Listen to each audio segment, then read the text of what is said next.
Good evening and welcome to the City of Miami mayoral debate sponsored by the Downtown Neighbors Alliance. I'm Hyatt Rodriguez from CBS News Miami, and I'll be serving as your moderator tonight.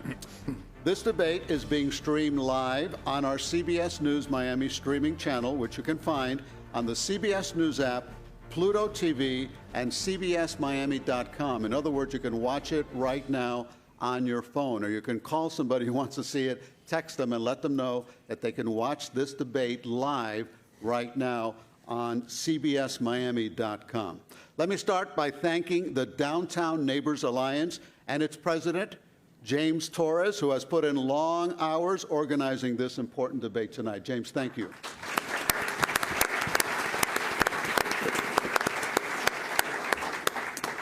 We have 6 candidates tonight. They were invited to attend after an independent poll was commissioned by the Downtown Neighbors Alliance.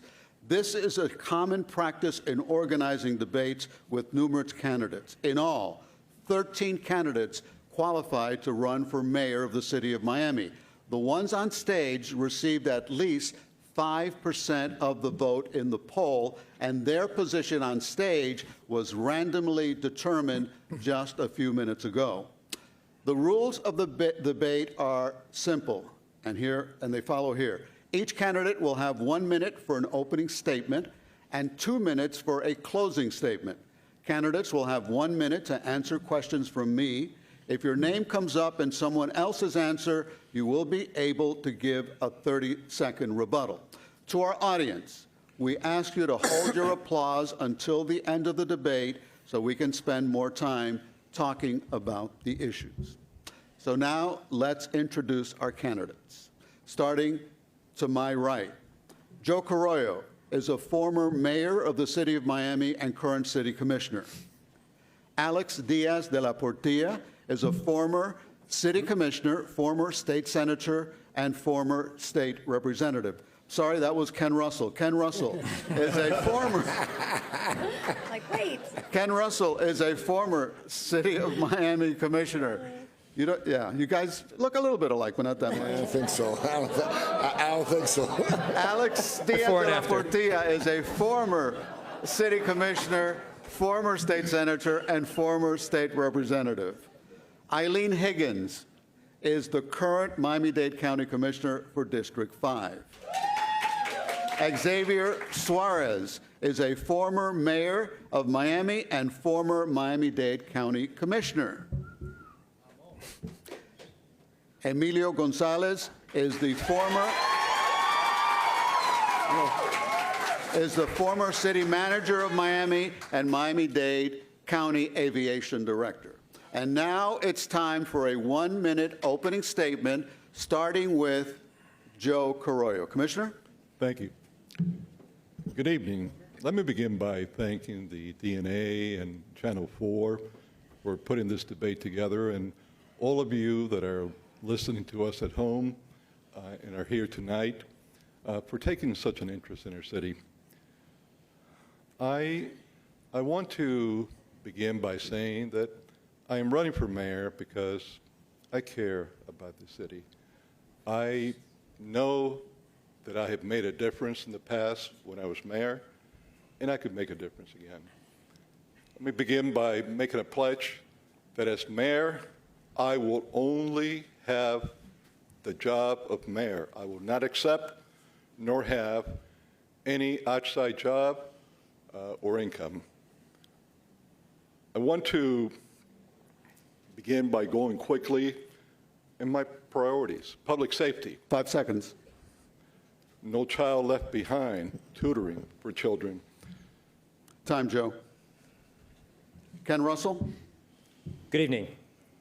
My name is Ken Russell, and I'm running for mayor because Miami can't afford corruption anymore. We have a real crisis of affordable housing. That's our crisis. That's what we should be solving in Oregon. We have the resources, we have the policy, but it's not happening because of the mess at City Hall. Absentee ballot fraud, pay for play, abuse of power. This isn't theoretical corruption. This is the resume of the people on this stage. And I know it because I've testified against more than one of them. Including me. And Our taxes are paying their legal bills to the tens of millions of dollars. I wish it were funny, but it's not. And that's why I'm back, because we need a leader in City Hall who is willing to lead with decorum and policy and ethics to really solve the problems that we have, starting with affordable housing. I will serve as the chairman of the commission and lead that effort. Thank you. Thank you. Let me remind the candidates that the timer is back there at the end of the room that can be seen clearly. Alex Diaz de la Portilla. Thank you, Elliot, and thank you for inviting me, and CBS 4. And James, thank you for organizing this. It's interesting because I've been a state senator, a state representative, and I decided to venture into this race knowing the pitfalls and the kind of attacks that you're going to get from people like Commissioner Russell.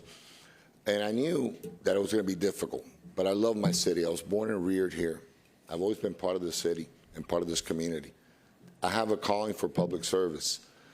I served as majority leader of the Florida Senate. I was the second in command of the Florida Senate. My colleagues elected me to that. I was ranked top 5 by the Miami Herald as the most effective senator, top 5 effective senators in Florida. On September 15th of 2023, they issued false accusations against me. They went after me.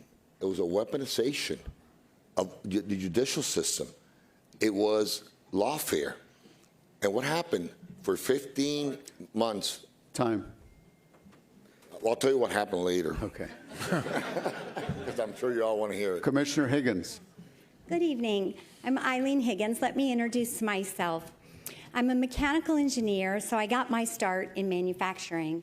And then I worked my way up to lead large divisions of some companies you've probably heard of.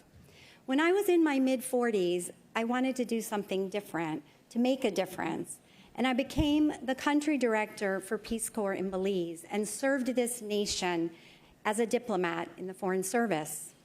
When I settled here in Miami, I wanted to keep making a difference. And in 2018, the people selected me to serve as their county commissioner. And since that time, I put my engineering skills to work. I've been building affordable housing, expanding mass transit options, enhancing resiliency, and supporting small businesses.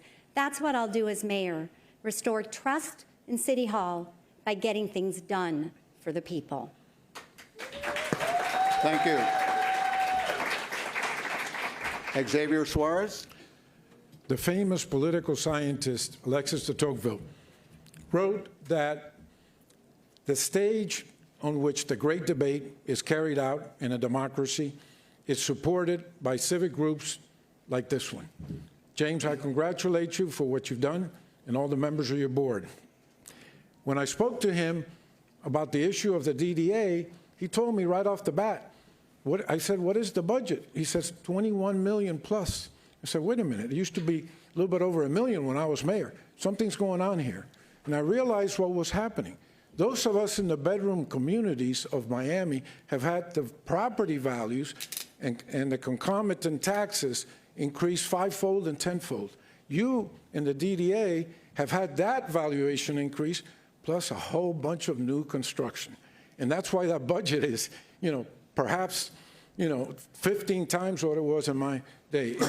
We need to look at both reforms, the one of the DDA and the one of the taxes that the rest of us are paying and which need to have an increase in the homestead exemption from $25,000, which was set in '79, to $500,000 that should be now. Okay, thank you for finishing the sentence. Emilio Gonzalez. Thank you. Thank you, James, for putting this together. Elliot, for joining us today. My name is Emilio Gonzalez, and I am the only one on stage here who's not a politician. And I say that,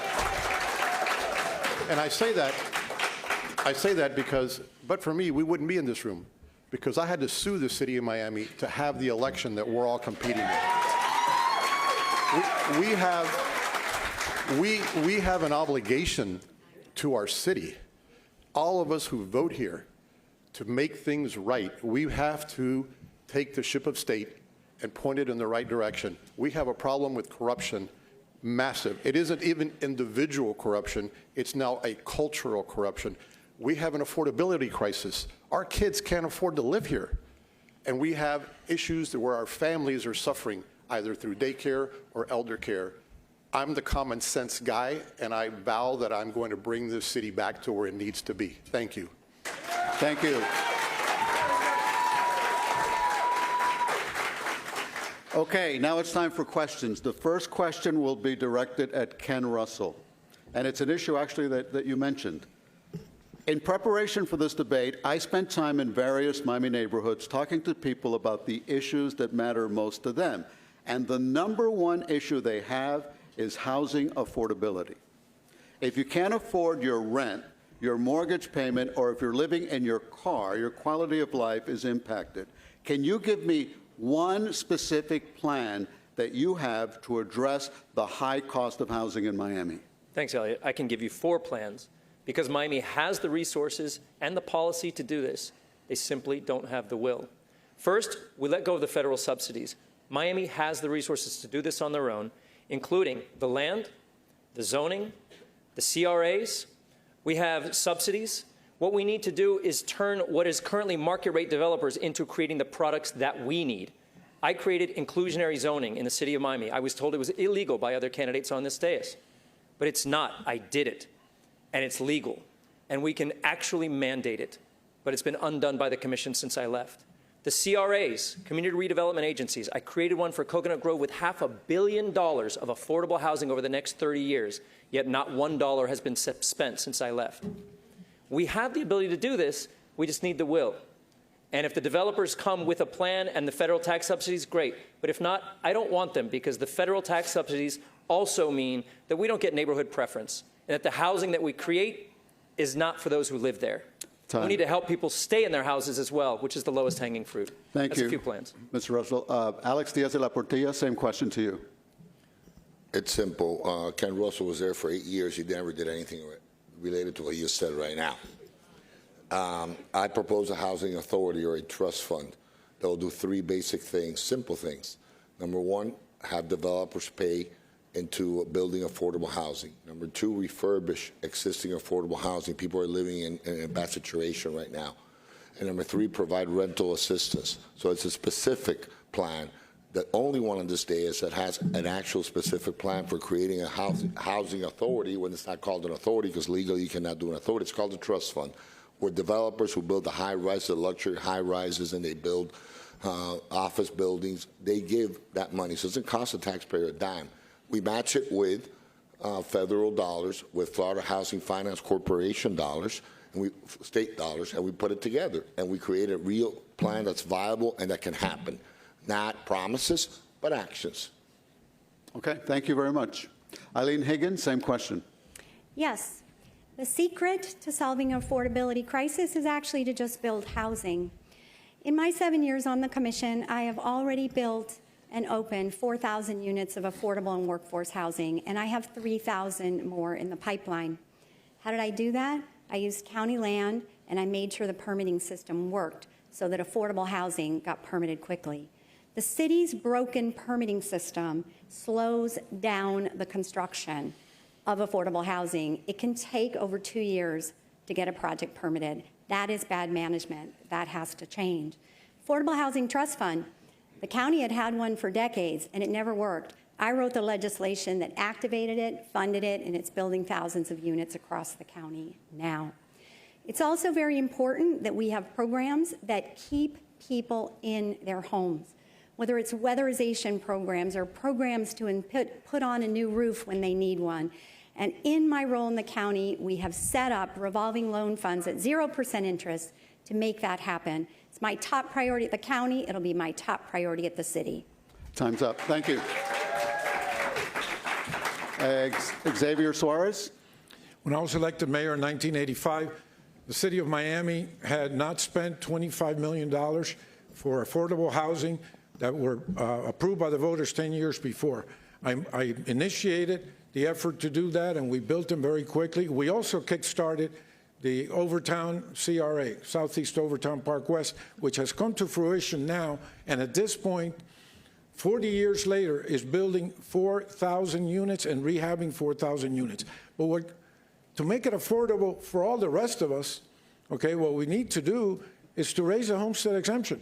80% of Miamians would not have to pay a penny if we raise the homestead exemption to the median value of a home in Miami-Dade, which is $500,000.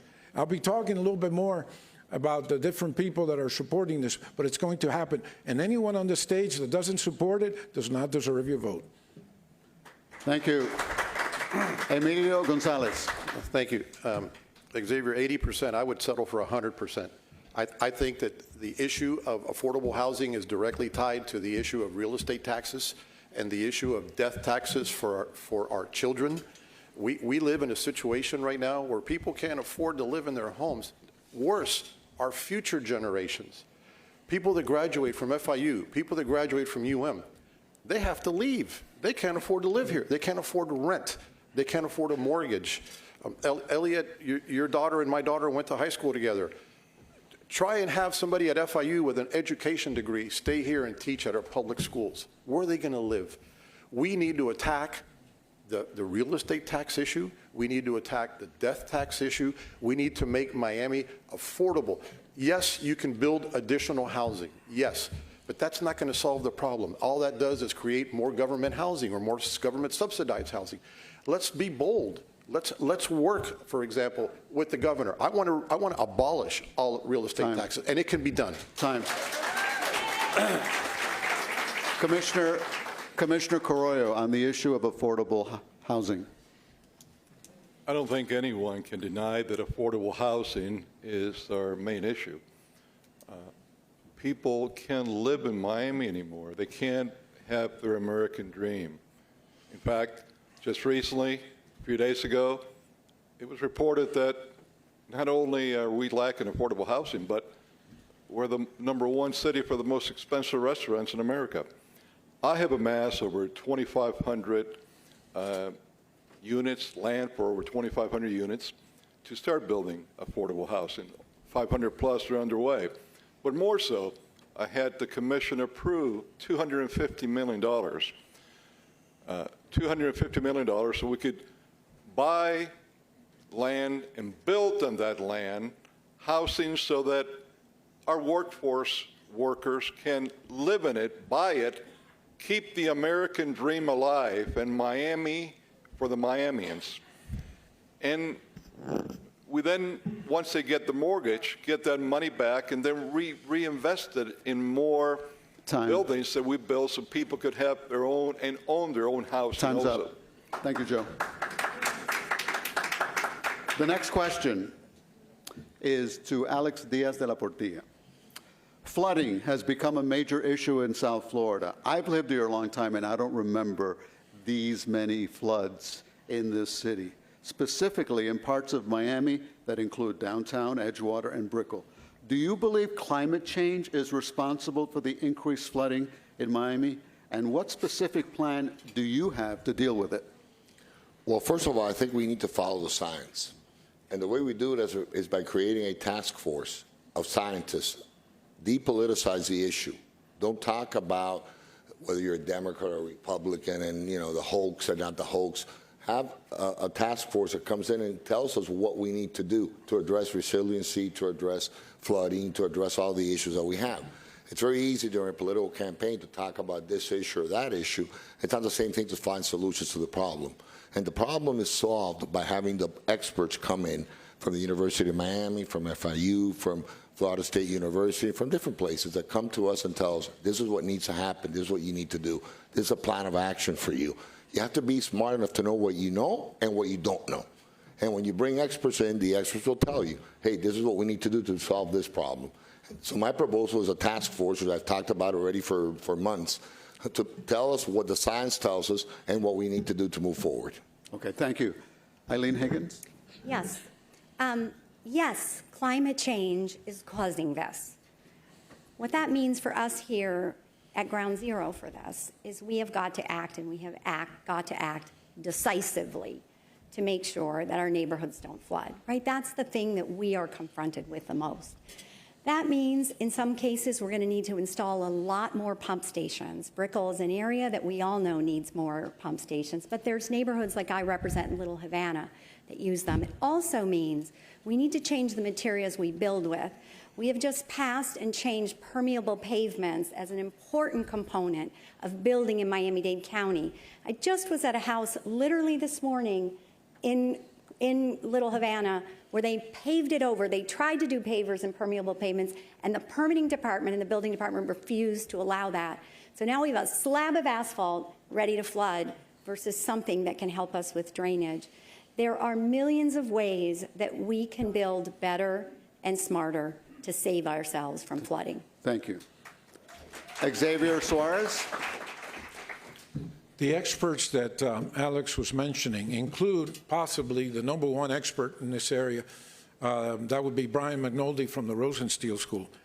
Cooperating with Brian McNulty, I put together a study of sea level rise from 2015 to 2020 and published it. It's available for anyone that wants to get it from me at Xavier Suarez ESQ at AOL. And what it shows is that we do have twice the acceleration of the sea level rise as the rest of the state. So what is it? Is there like a bubble or a bulge or something in this area? And there is. And it's apparently caused by the Gulf Stream slowing down. And you all know, of course, the rule that says that as the fluid slows down, it rises. But one thing we should not be doing, okay, and it's too prevalent in the Northeast, is building these huge seawalls and walkways and things that instead we should have living shorelines, taking advantage of our terrain. Time. And Finish your sentence. and not spend money on on berms and seawalls next to the water. Okay, thank you. Emilio Gonzalez. Thank you. You know, when we talk about climate change, everybody expects a cataclysmic event. We have flooding in a light thunderstorm. Miami is built on a swamp, okay, and that's a reality. So there are only so many things that you can do to mitigate it. When I was the city manager, I had the good fortune to travel to the Netherlands. If anybody knows how to control water, it's the Dutch. 20% of their country is reclaimed land from the North Sea. And I would talk to their folks, and they would tell me, oh, we could fix Miami's problem. You build a 10-meter seawall 50 miles out, and you put a huge gate at the Miami River, and we guarantee you there won't be any more flooding. Well, that's not realistic. But there is technology. There is the technology to mitigate damage to buildings. By the way, the private sector is doing a great job. They now build up, but the first 8 floors are parking garages so that your car is not flooded down below. But it's something that we should tackle. We need to be bold, and we need to be able to say, you know what, there are some things that we can work with, and there are some things that we can only mitigate to make our lives easier, but it's not going to be cured. Thank you. Joe Carollo. Well, it's easy to blame it all on climate change and sea rising level, and it's true. That is having an effect. But the other part that nobody wants to talk about is what's truly affecting. Just small rain and our streets are flooded in certain parts of the city. In parts that 10 years ago or less didn't get flooded. And why are they flooded now? Look at all the new buildings. Building after building. The sewer system was built to take so much water. But when you have 3-4 times the amount of water that's going through it, it's full all the time. And then the minute you get a little water, it overflows. And that's the real problem why we're having such huge problems in our streets of them getting flooded over any little rain. We need to have the county government that's responsible for sewers to work to alleviate that. We got to put big sewers in there. And all these developers that are making millions have to be paying for that also. Thank you, Joe. Ken Russell. The science is in. We don't need to debate this with a task force at this point. The seas are rising, and we need to address it. The good news is, in South Florida, we don't need to have that fight on our commission because we all know it. And I was able to pass the most aggressive legislation to address it because I didn't talk about polar bears, I talked about plumbing. And through that, in the minority as an environmentalist and a conservationist and someone who believes in climate change on our dais, I was able to help pass the $400 million Miami Forever bond with $200 million towards stormwater infrastructure without raising taxes. I then went on to declare a climate emergency in the city, set emissions goals, but far beyond that, more than any other city in the state of Florida, I passed legislation that mandatorily 1,000 towers in the city of Miami now measure every year for their emissions on electricity and water. And every few years, they need to improve that score. That's never been done before by any city in the state. So we are leading on this, but that Miami Forever bond hasn't been spent. And it needs to be spent on the coast and the inland. Thank you. Thank you, Ken. Our next question is to Eileen Higgins. Commissioner Higgins, new construction and development often increase traffic, adding to existing congestion. How will you work with developers and planners to ensure that new projects are accompanied by infrastructure improvements that mitigate rather than worsen traffic? Well, at the county, we've changed. I led this initiative to change the county code, especially for taller buildings in places like downtown and Brickell. You're required to manage, to get a building approved under our county zoning, manage the traffic off of the street. What you see in Miami 21, you build a high-rise in Brickell, they take up a lane of whatever street they're on, dropping off Ubers and Lyft. That's not allowed under county zoning. The other thing that happens in our county zoning, again led by me, is these large developments that are near transit stations are required to pay into community benefits to upgrade our transit facilities. Because as we develop, we have to improve mass transit. That's also why I've led the initiative to get federal funding for 2 of our mass transit expansions. The South Dade corridor will be opening next month, and this year in the federal budget, I was able to get, from President Trump no less, nearly $500 million to expand commuter rail from downtown Miami into Midtown, the Design District, and Little Haiti. Thank you. Xavier Suarez. The whole thing started in 2002 when the voters of Miami-Dade County passed a half-cent sales tax that was supposed to go into building the 5 branches of Metrorail. Certain people, and I don't want to mention any names, but including the person immediately to my right, somehow have tried to take away the independence of the Citizens Independent Transportation Trust. Okay, what about those 4 words do you not understand, Commissioner Higgins? And to continue what we're doing, squandering that money when it should be going to those branches, the one that you mentioned, by the way, that was not built by the county. That was the FEC that put that money in there, over $1 billion. And I made sure before I left the county commission that there would be stops in those places that you mentioned. And I had to do it with sunshine meetings, and I'll continue doing sunshine meetings until we get it right. Thank you. Emilio? Listen, development here is something that is always going to be an issue because we're land constrained. There's nowhere to grow here. The only place to grow is up. We're actually quite lucky in that all these new buildings going up are getting filled by people who don't necessarily live here all year long. Imagine if everybody in these new buildings actually lived here and had kids. Where would they go to school? How would we get around?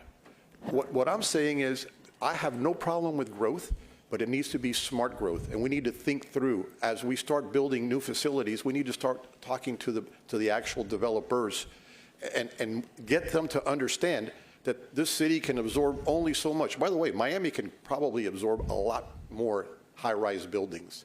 We probably haven't hit our limit. But the fact of the matter is, if everybody were to move here, we'd be in a world of hurt. We need to be smart about it. We need to not just look at the buildings. We need to look at the infrastructure. We need to look at our schools. We need to look at our transportation and take a holistic approach to each of these buildings. Thank you. Joe Carollo. The question again, please? Oh, yes, sure. New construction and development often increase traffic, adding to existing congestion. How will you work with developers and planners to ensure that new projects are accompanied by infrastructure improvements that mitigate rather than worsen traffic? Well, look, it's, where do you put the horse or the cart first? And unfortunately, most of the times here, whether it's county government, whether it's city government, you have governments that the developers basically get their way in everything they want. And that's a reality, whether people want to admit it or not. We have to start imposing more stricter guidelines with impact fees on development. We have to see how we could mitigate the type of development that we have now that's all for the very rich that are coming from outside of the country, other parts of the U.S., and our Miamians, they're forgotten. No workforce housing for the people that have built, that work every day in Miami. For those that need help, no affordable housing. And those are the priorities that we have to put into our government. The traffic situation, the only way you're going to alleviate traffic is by expanding the people mover, and it's got to be done citywide. That's a toll project that's going to require tens of millions of dollars, hundreds of millions of dollars. Time's up. I see 30 seconds still. That was 30 seconds. 30 over. Okay, thank you. Ken Russell. Thank you, Elliot. I'm glad you framed the transportation issue with regard to development, because one, the city of Miami does not control the transit lines of the county, for the most part. But two, we do control development, and it is a massive cause to our traffic problems. The real solution is that our residents can live near where they work and not have to commute hours to get there. One of the big things we've disagreed about on this dais about how to, and when I talk about the city commission dais, is how to address affordable housing. The commissioners to my side believe in compartmentalizing poverty in big projects out where they don't want them near the center of town. I believe in the inclusionary concept that everyone can live together nearby transit. Now, where the county has failed us, and this is where Commissioner Higgins talks about the thousands of units that have been created, that's not for us. They are using the transit line to usurp the zoning of the city of Miami to actually allow for massive development at thousands of dollars a month for people who are not our residents. That's not an affordable housing solution. That's not a transit solution. City of Miami deserves better than that. Time. Part of my housing trust fund idea includes a transit component, of course. It also includes the rental assistance. It includes a number of things. It's a comprehensive approach that allows for transit to be considered. But not everybody wants to live where they work, by the way, Commissioner Russell. Maybe you do. But there are a lot of people that maybe need to use cars. So we have to have a transit component. So who pays for it? Who should pay for it? Developers. As we're building a $1.1 billion project, I won't mention the project, but you know what it is, they should pay into park space. They should pay into transit. They should pay into all the different rental assistance, an earmarked fund that goes specifically to help the people. The biggest problem that we have in the city of Miami is not really housing, it's really renters, people that are spending 35, 40% of their money or 50% of their money and paying rent. So rental assistance is a big component of it. New affordable housing is a big component of it, but that's down the line, right? What's immediate? And refurbishing existing affordable housing so that people who live there now live in a good state, not in the state they're living in now. Okay. Thank you. Commissioner Higgins? I think you started. You took that with me. question already? Okay. Yeah, although I could. think you started. I could respond. No, it's all right. To a few misconceptions that involved my personal name Okay. by two people. So. Let's. Okay, in that case, we'll give you a 30-second rebuttal. Go ahead. So the gentleman to my left was talking about a different train line that was built by private sector versus the commuter rail line that will be built by the county. The gentleman on my right was talking about the fact that the county is building housing near transit for other people. Last week, we opened a building next to a school and the Brickell Metro Mover.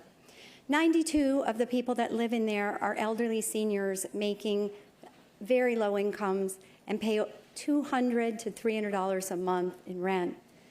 Another third of the housing is for people who are of Okay. working families, and yes, the rest are market rate.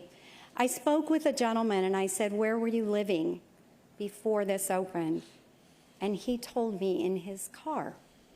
Okay, Commissioner, And thank you. he was an older gentleman.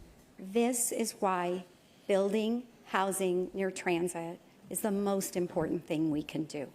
Okay. I'm starting with you, Javier. A major issue in Miami, as in many other major cities, is homelessness. Despite changes in state laws, we still see homeless men and women on the streets. Can you name a specific plan that you have to address the issue of homelessness in Miami? Glad you asked me that question. We happen to have here the founder and president of Hermanos de la Calle, who transition people and have been doing it with their own funds and a couple of gala events that we put together for them in the last 2 years to the tune of $2 million. Narciso Munoz, God bless you for what you do.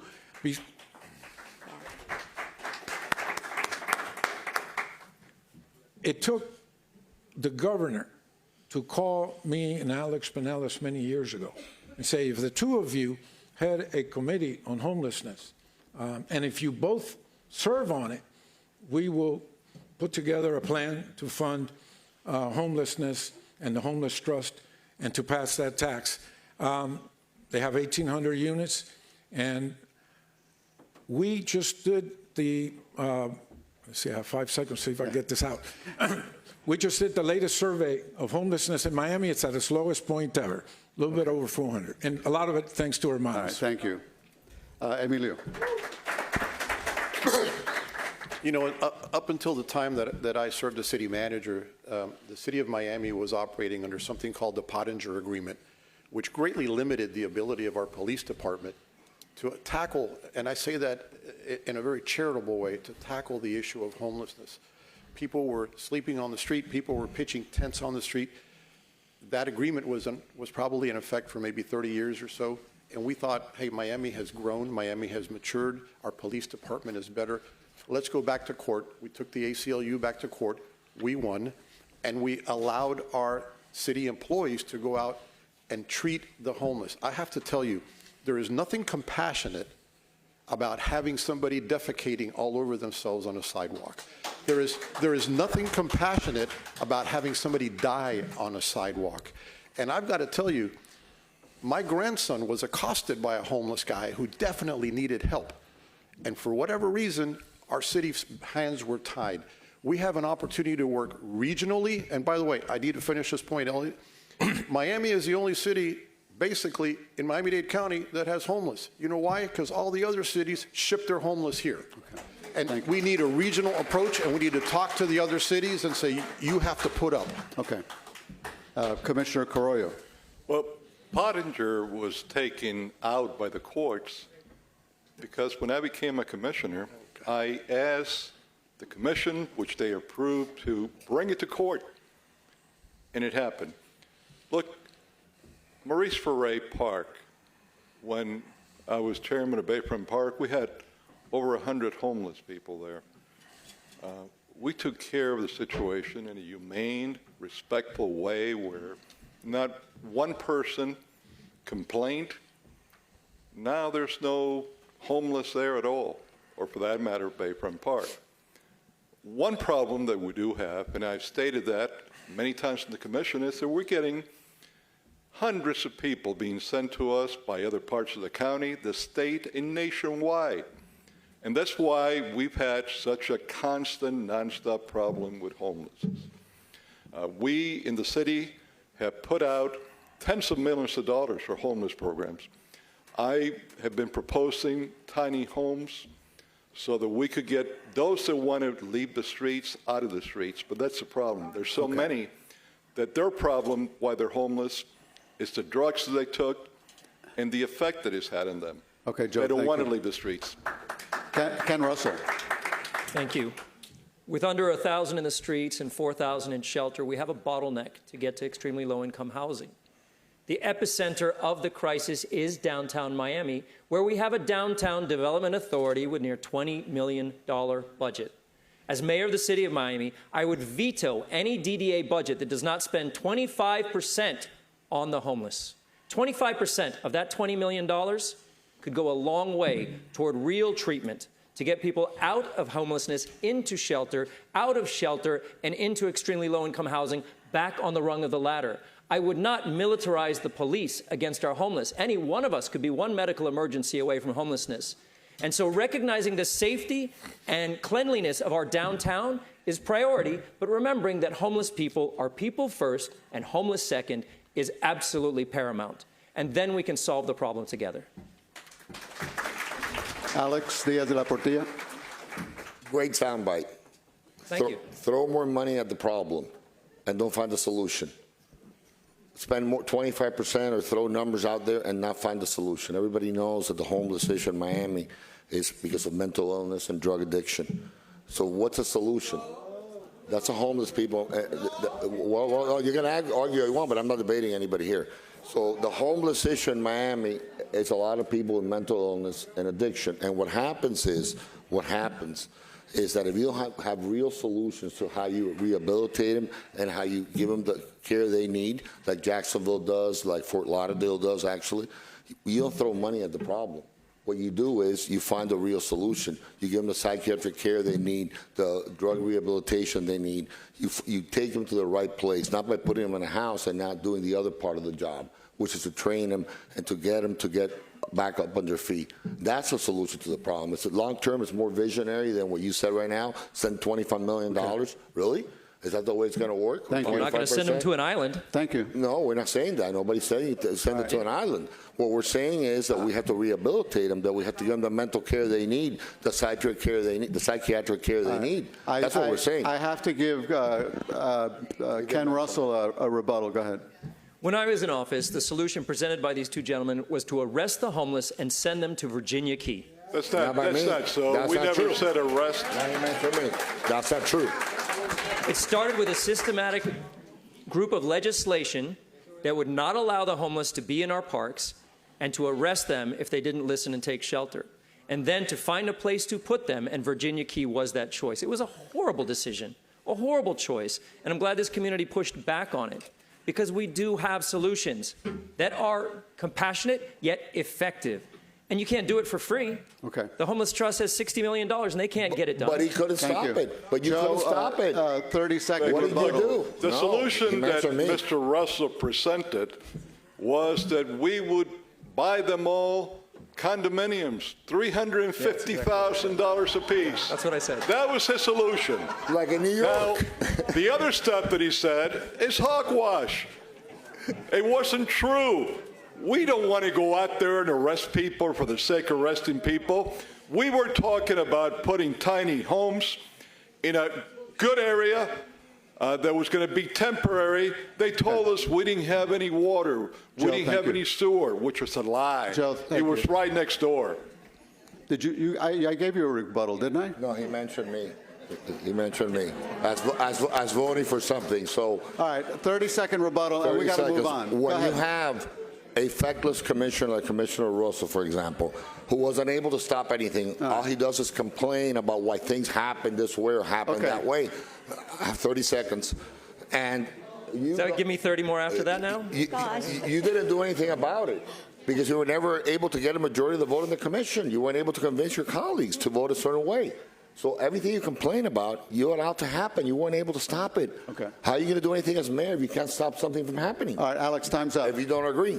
Eileen Higgins, would you like to answer the questions about a question about the homeless problem? Yes, I would. As the only person here that's an actual resident of downtown, I know firsthand of the trials of the folks that live on the street.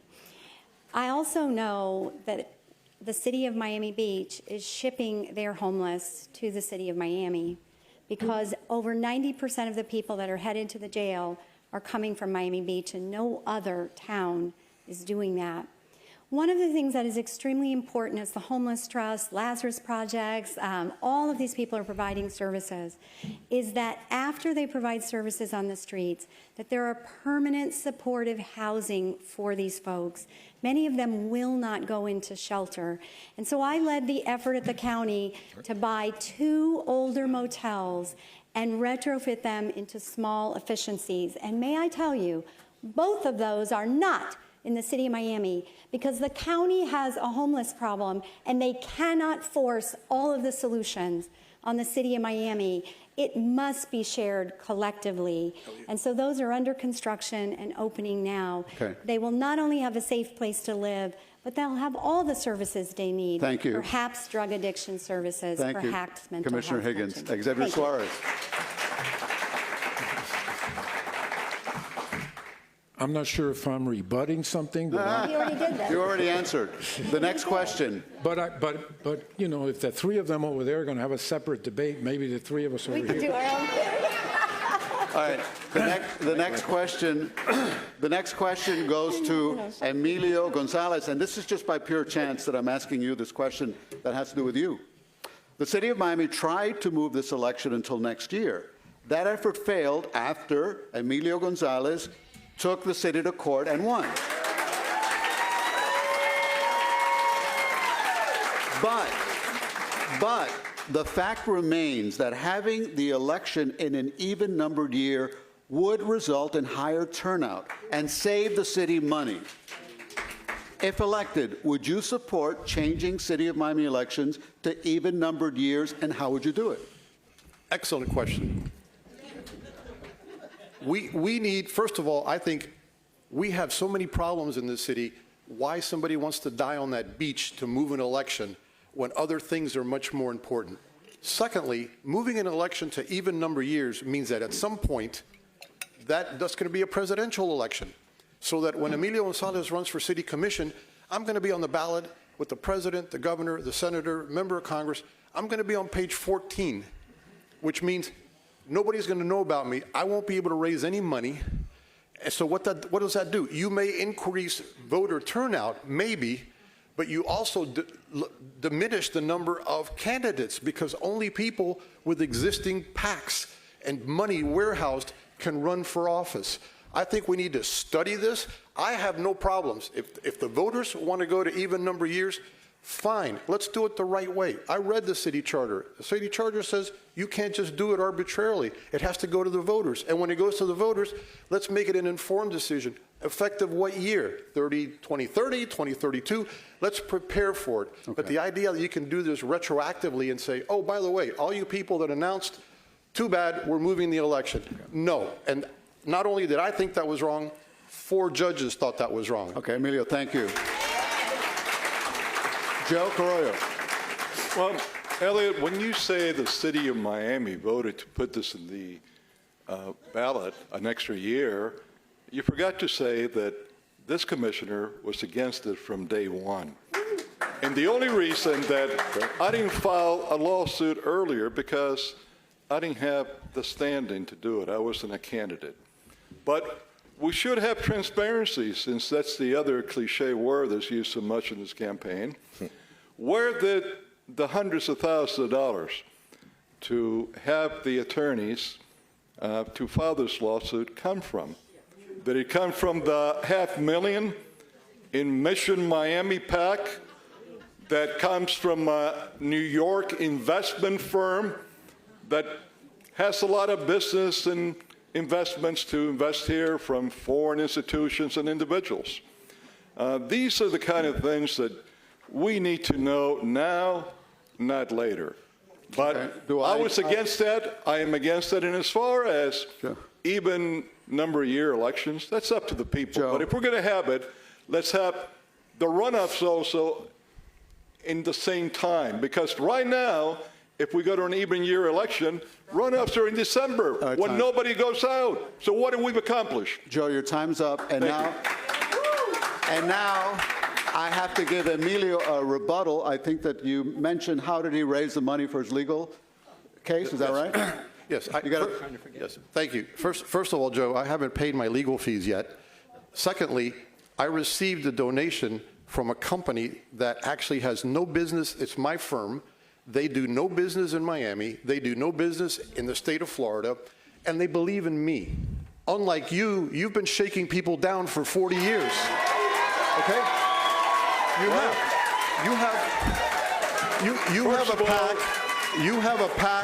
You have a PAC with millions of dollars, and I guarantee you, people aren't giving you money because they agree with your Judeo-Christian values. Time's up.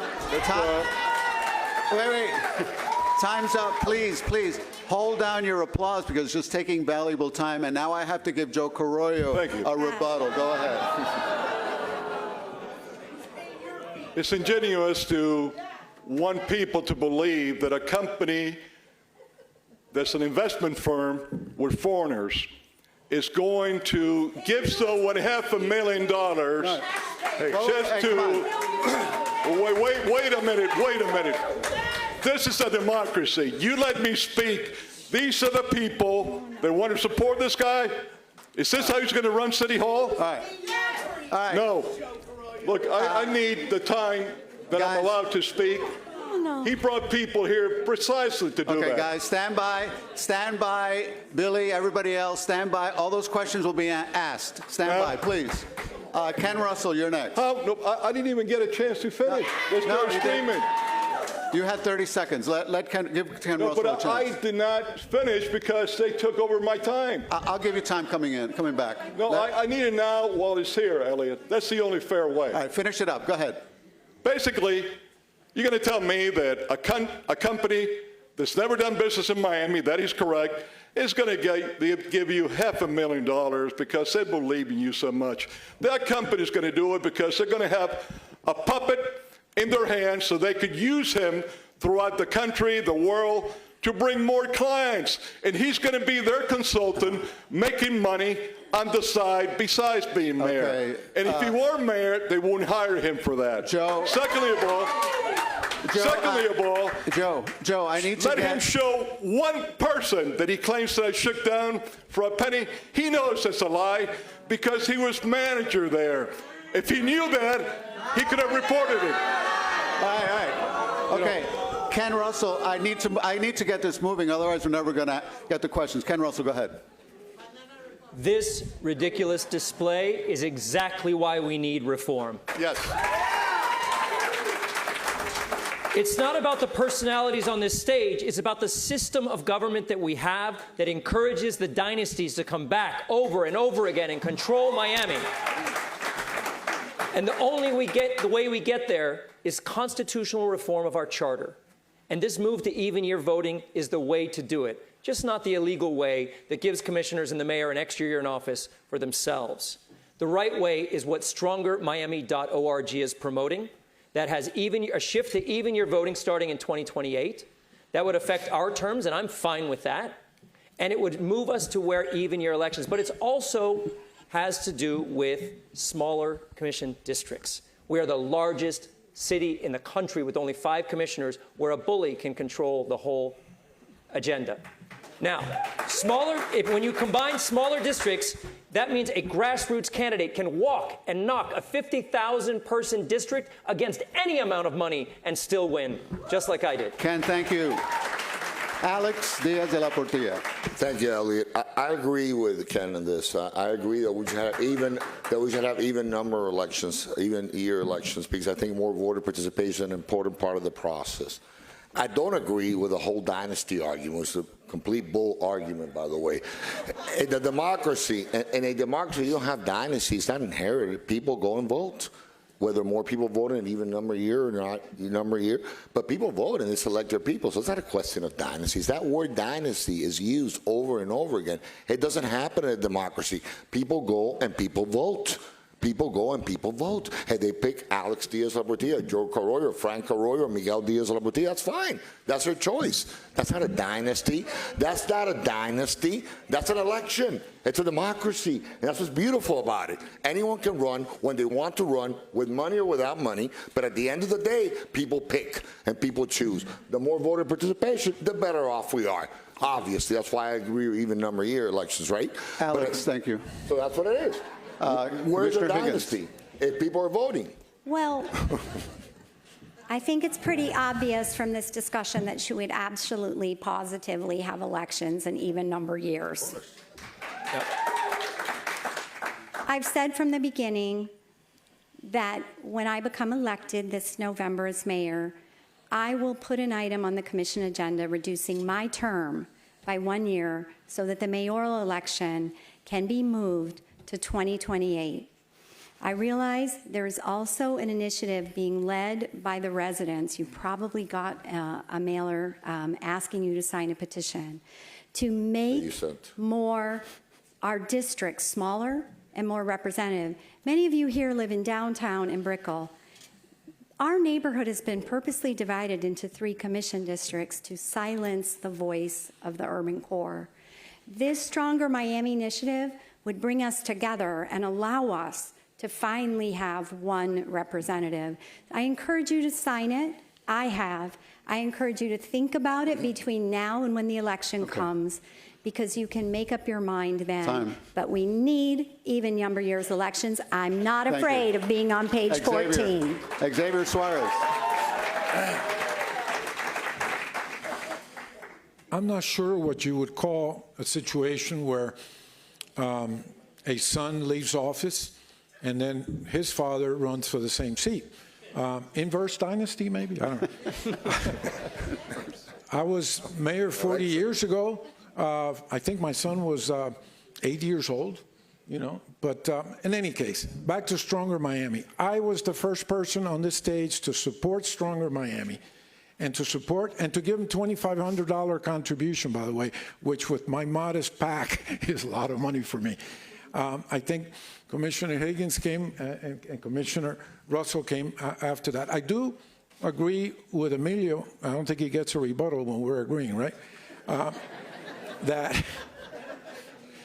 there is a little bit of a problem, and I hesitate a little bit on even year elections for the reason that he stated.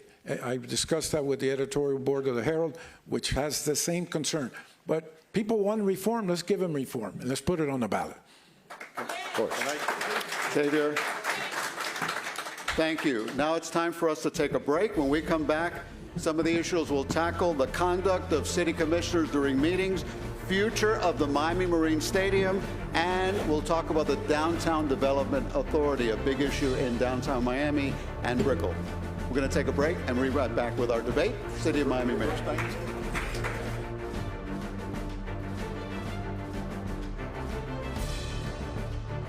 City of Miami. We have an election for mayor coming up in November. It's an important one. Francis Suarez is term limited and will be leaving office in November. One of the candidates here is his father, Xavier Suarez. We have another former mayor, Joe Carollo, former commissioners, former city manager, a current county commissioner. So we have some political heavyweights really in South Florida, and we're tackling the issues as quickly as we can. The next question happens to go to Joe Carollo, and it sort of involves you, Joe.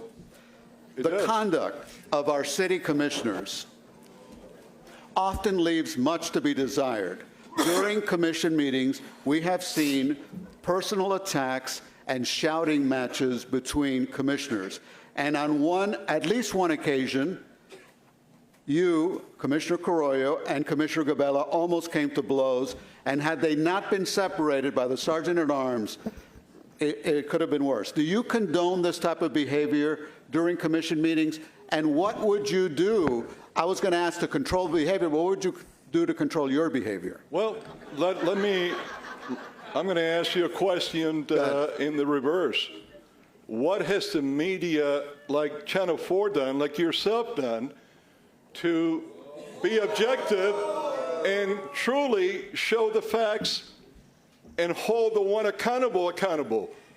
I was sitting in a meeting where you expect that you conduct a meeting where you could have debating without getting involved with anyone, and only because Mr. Gabella wanted to shut me down, like his aide here wanted to do it tonight.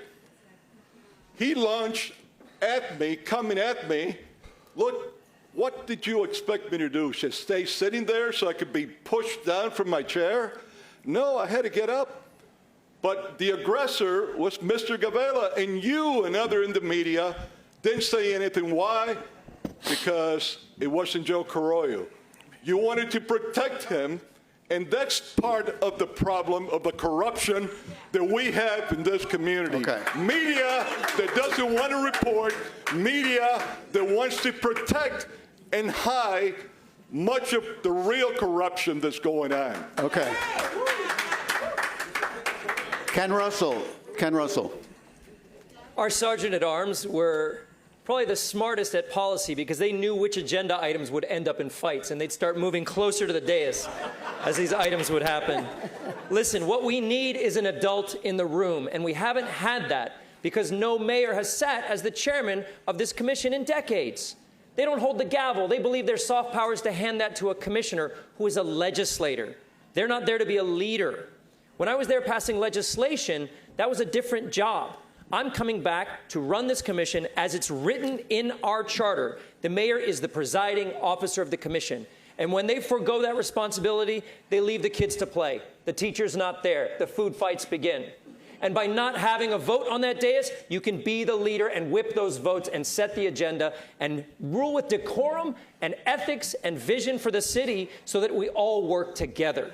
That's the starting point. A real chairman, and the other members of this stage have said they would not act as that chairman unless they've changed their minds. Okay. Alex. You were a commissioner and you ran for 3 different offices while you were a commissioner. You left early. You had a little hissy fit your last commission meeting because you didn't get your way.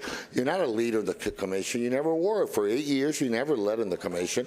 You never passed anything. You ran out of the last commission meeting when you were running for Senate or Congress. I forget what it was. So you are not going to be the leader of anything or the adult in the room. You were the child from the beginning. Okay, you were the child from the beginning for 8 years, so and Carollo and Commissioner Carollo is correct. Commissioner Carollo was sitting down, and Gavela, which I have no love for, and Gavela comes in and charges him. So you know that disorder had nothing to do with Commissioner Carollo in that particular meeting. That's not fair, and I agree with Commissioner Carollo, Elliott. CBS 4, and the Miami Herald reported as chaos because they want to make Miami look chaotic. Because people disagree, and you have strong personalities, and people can disagree. You see it on the stage today. That's okay. That's what a democracy is. Okay. Time. Now I have to give a rebuttal to Ken Russell. I'll be brief. I did leave 10 months early on an 8-year term, but I didn't leave in handcuffs like you. 4-year term.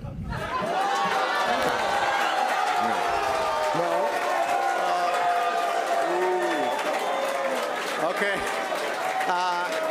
Wait a minute. Wait. Ken, now I have to give a rebuttal to Alex. Go ahead. Of course. You were one of the co-conspirators that perpetuated that lie. You perjured yourself under oath. You perjured yourself. That's why you're part of the lawsuit that I'm filing. You were a liar. You were always a liar. You made it up. Under deposition, he lied. No, I was cleared of everything. I was cleared of everything. All the charges were dropped. I will finish it in my closing statement. All the charges were dropped. I was fully vetted. You're using it for political fodder, something that you know is a lie. You're a hypocrite, and you were a perjurer, and that's what you did. All right, time's up. Commissioner Higgins. Well, Elliot, I suggest that you roll the tape on my past 7+ years at the commission to see if I've ever yelled. I think you'll find that has never happened. I do not need to yell to be heard because my accomplishments in the community are heard loudly and clearly. That's how I work. That's how I continue to work.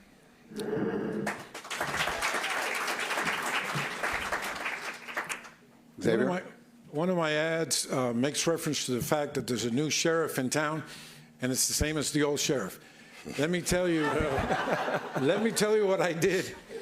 In my first commission meeting as chairman of the commission, I said to my fellow commissioners, we go by Mason's Rules of Order, in case you all don't know. They thought Roberts. And it says that if I recognize one of you to speak, you're supposed to stand up. But I'm going to waive that rule. But one rule I am not going to waive is the one that says that if you want a pocket item, this commission would spend the first 2 hours on pocket items. There is no such thing in Mason's rules, okay? You have to prove that there's an emergency, and we have to vote on it, and you're not going to get my vote because most of the time these pocket items that take forever, okay, and disrupted the entire commission meeting were not really emergencies at all. So the idea, however, that I think Ken, I don't know, does that? Yeah, time. That's going to give him a rebuttal, right? No. Even if it's a nice thing I said wrong? Emilio. Thank you. Ken, just to correct you, I have been very public about saying that I, too, will serve as chairman of the commission. So that having been said, when I was city manager, and this goes to your question, Elliot, I would go to Tallahassee a lot to shake the money tree for the benefit of Miami. I would have legislators come to me, talk to me in the aisle, and say, thank you. And of course, my chest would go out. I'm like, wow, I'm famous. They're thanking me for something spectacular. What are you thanking me for? Because your commission meetings are the best entertainment in Tallahassee. Every 2 weeks, we tune in to your commission meetings because Tallahassee's boring. Nothing happens here. We close the door, and I and my staff sit around and watch the circus. Okay? And this is an embarrassment. There is a reputational cost to the dysfunction that exists in the city of Miami today, and it's got to stop. And it stops on November the 4th. Thank you. Okay. Our next question goes to Ken Russell. Ken Russell, there are 2 candidates on stage who had legal fees and settlements paid for by the city of Miami. The city paid $21 million to settle a lawsuit against Commissioner Carollo, who has a $63 million judgment against him, and Commissioner Diaz de la Portilla submitted and was reimbursed $1.3 million to pay his legal fees. Not true. After corruption charges against him were dropped. Right. Should the city pay commissioners legal bills? And what would you do as mayor to stop the practice of paying legal fees and settlements for personal conduct? No, especially when they are not conducting city business. Commissioner Carollo's case went all the way to the U.S. Supreme Court, and it was shown that this was a personal vendetta, not commission business. So why are we paying? Why are we taxpayers paying the millions of dollars? Because the commission protects them, because we have such a small dais. When you only have 5 commissioners, you have to look to each other for your votes. And they were willing to redistrict the lines of the city to protect his home from federal seizure. His Coconut Grove home became part of Little Havana District. It didn't make any sense. So absolutely not. The protectionism has to stop. We cannot be using our taxpayer dollars to cover the unethical behavior of elected officials. That's it. Joe Carollo, would you like to rebuttal there? Yes, thank you. First of all, the Coconut Grove home that he's talking about, even Commissioner Manolo Reyes, when this came back, voted for that part of Coconut Grove to be part of the new district because we needed to balance them. And that's why it was done. But beyond that, you know, Mr. Russell, are you forgetting the $20 million that you cost the city of Miami when you wanted to throw out the Lisi and Watson Island? $20 million and another $10 million in legal fees that you cost. I think you have a bad memory. But beyond that, the $20 million that Elias says that I've cost the city in a settlement, that's not true. The only lawsuit against me is the $63 million one that I'll address in my rebuttal. I'll be brief. Okay. I remember that lawsuit very well because you voted together with me Ken Russell, you get a rebuttal. That's it. I remember that lawsuit very well on Watson Island because you voted together with me on it. I was not in the excuse me. I was not in the commission then, sir. You were, and you no, said I in our was not shade in the meeting, commission then.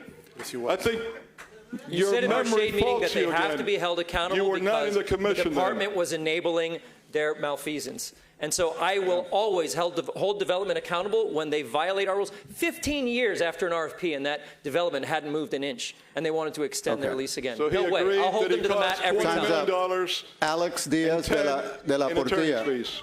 Alex Diaz de la Portilla. To clarify, the city of Miami has not paid me a dime for any of my legal fees. I said submitted. There's a difference, right? So you have to be clear. No, because of weaponization of judicial factors against me. And I was acquitted, all the charges were dropped. The city of Miami has not given me a dime. But Ken Russell did cost the city of Miami $25 million. 30 million. 25 million, I think, Joe. What But- attorney's fees? 30. Yeah, we had the attorney's fees, but Ken Russell cost the city of Miami $30 million, and no one talks about that, right? So the bottom line is that you cannot pick and choose which legal fees you're going to do. You do it for every commissioner. We take actions that are public in nature. You know, we'll be afraid to vote a certain way if legal fees are not covered. Ken Russell's been protected. You've been protected in the county. Commissioner Higgins, Xavier Suarez has been protected. Everybody, Emilio Gonzalez has been protected. Whenever they sue the city, or the county, people get protected. Okay, time's up. Time's up, and it's getting... And I'll cite the examples if you want me to, Commissioner Time's Higgins. up, and it's getting harder and harder for me to get the debate on this side of the stage. It keeps stalling. Which is probably a good It keeps thing. stalling on that side. Commissioner Higgins. All right, so I'm going to do my rebuttal. I've never been arrested, investigated by the Ethics Commission. I've never been investigated by the FBI. I've never been investigated by the SEC. I've never been to court. I don't even think I've had a traffic ticket, so I really don't know what he's talking about. But let's talk about whether or not your money should be used to defend people that are abusing their positions to put small businesses out of business. And the answer to that is no. Time's up. Absolutely not. No, that's my whole minute. Okay, there. I'll quit. so you can Xavier move on. Suarez. All right. Elliot, No, she made a reference Xavier to me. Suarez. I need to I move never this. said anyone by name. No, Thank you but very know- much. Come on. But Xavier. she made a reference to me. Xavier Suarez. I did It feels not. if you say the word corruption, he gets a rebuttal.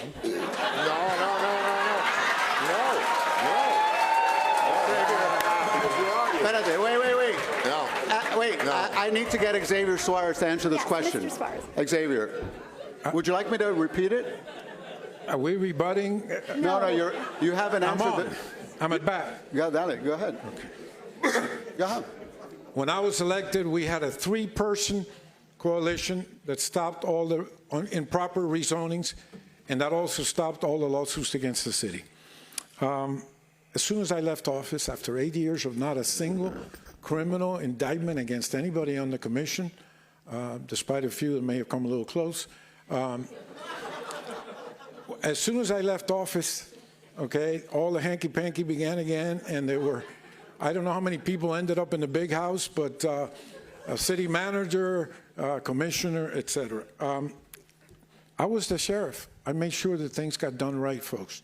And that's what a mayor does. And by the way, I don't want to mention names, but 2 of my colleagues here, esteemed colleagues, have said that they would be chairman of the city commission. That creates a legal problem because of the Sunshine Law. So I don't want to create legal problems. I would advise them to do it otherwise. Just name a good chairperson. You can change them anytime you want, Okay. folks. They don't do a good Emilio. job. Javier, heaven forbid the city enter into legal problems. We don't want that. We live in legal problems. We are the self-licking ice cream cone for the legal community in the city of Miami. Very simple. If you're acting on your own, you should not be reimbursed for legal fees. If you're acting as part of the city, yes, because that is part of your charge. But what we have now is we don't know. I mean, you can't pick up a newspaper or go on TV. There's a settlement. There's a lawsuit. I mean, it's just on and on and on. And it's never ending. It is never ending. We are a laughingstock because of this. We deserve better. We're serious people. You know what? Nobody else thinks we're serious people. Travel the world. They look at you and say, you live in Miami? Oh. No, come on. Nobody says that. All right. The next question is for Alex Diaz de la Portilla. I know you've been chomping at the bit to talk. For nearly 60 years, the Downtown Development Authority has collected property taxes on residents of downtown Miami, Brickell, and Edgewater. But many residents in those neighborhoods do not like the way those tax dollars are being used. In the past, the DDA has given money to the martial arts organization UFC, FC Barcelona Soccer Club, and the College Football National Championship Host Committee. Do you consider those payments a proper use of tax dollars? Of course not. And it's run by the Downtown Development Authority is run by a bunch of millionaire developers. It should be abolished immediately. And, immediately abolished. It should not exist. It has no purpose. And, you know, look what they've done with Flagler Street. Look what they've done with giving money to soccer clubs and to events that have nothing, UFCs, have nothing to do with redeveloping Miami. What have they done with the residents? They haven't helped the residents of downtown. So you have other organizations that are coming in and are helping to fill that void. That organization should have been abolished years ago. And I actually tried to do it when I was a commissioner. I didn't have time to get there, but I was going to get, I'll get there as mayor, and I'll abolish the Downtown Development Authority. I still have 16 seconds, right? So let me tell you something. You throw out buzzwords like corruption and transparency, and this is a corruption guy, anti-corruption, anti-transparency. You know what happens? Those are buzzwords. Prove one thing that's corrupt about me. Do you have any evidence? All right, time's up. Time's up. Do you have any evidence? Time's up. Commissioner Higgins. One thing. Do you have any evidence? That's why you perjured yourself. That's why you perjured yourself. The Downtown Development Authority. Well, as the only person that actually lives in downtown and pays into the Downtown Development Authority fund from my own personal property tax bill, I tell you this. I admire the DDA for what they do for downtown. They have an amazing group of people that they hire that are formerly homeless individuals. They help keep the streets safe. They help keep them clean. They're constantly cleaning up the graffiti that the city of Miami can't bother to clean up. They are investing in the small businesses in Flagler Street. They're investing in our small downtown arts organizations so downtown is vibrant. Now, like any organization, you can always be audited and you can always spend your money better, more wisely with resident input. I agree with that. But I will tell you, and many of you are downtown and Brickell residents, if the DDA is abolished, you are losing a source of money that is only spent in our neighborhood. And I guarantee the rest of the City of Miami Commission and these folks will not reinvest that money in downtown and the services that it provides. Thank you, Eileen. Thank you. Xavier Suarez. Downtown Development Authority did one very useful thing a couple of years ago when I made a presentation to Manolo Reyes when he was chairman, and they gave, I believe it was $50,000 to Hermanos and got them going. But that's a far cry from $21 million. Of course. Folks. And by the way, I didn't know it was $21 million at the time. I would have asked for a lot more money for Hermanos. But the word itself gives you the answer. Downtown Development Authority. That was 40 years ago when we needed development. 60. 60. No, 60. I'm going to get to rebut him this time for interrupting me. Go ahead. No, 40 years ago when I was, I'm not going to pick on Emilio. He's my buddy. When I was mayor of the city, the budget was $1.5 million, and it was only James that brought up $21.5 million to develop downtown. Folks, downtown is as developed as it can be. So we've got to do major reform, and I won't mention the name of a person that's two from me. Please don't. But I kind of, I kind of agree with eliminating the DDA. Okay, thank you. Emilio. Very simple. The residents, I think, have spoken. I would abolish the DDA. I would sunset it. If the DDA is part of the city, let it be part of the city. They're taxing. The residents don't want to be part of the DDA. If the businesses want to be part of some group, they can start a bid. But the bottom line is that you've got hundreds of people that have said, hey, we want no part of this. We're not enjoying any benefits here. It's almost like you're creating a city within a city. You go to Tallahassee and you bump into DDA lobbyists. Wait a minute, aren't you guys part of the city? You've got your own lobbying firm? No, I think we have enough problems controlling what we have. Now we've got all these pocket organizations. You've got the trust and the DDA. No, sunset it. Okay, 60 years is enough. You know, I was 2 years old, I think, when you went before the DDA. You were my teacher. Yeah. So. All right. Thank you, Commissioner Carollo. can't have taxation without people speaking out if they want it or not. Downtown belongs to the whole city of Miami, so why should only property owners and residents of downtown and Brickell be the ones that are taxed? Why? I've asked on 2 occasions of the commission to put it to a vote of property owners in Brickell and downtown if they want to be taxed. If they do, so be it. But if they don't, and they have a right to speak out, then they shouldn't be taxed.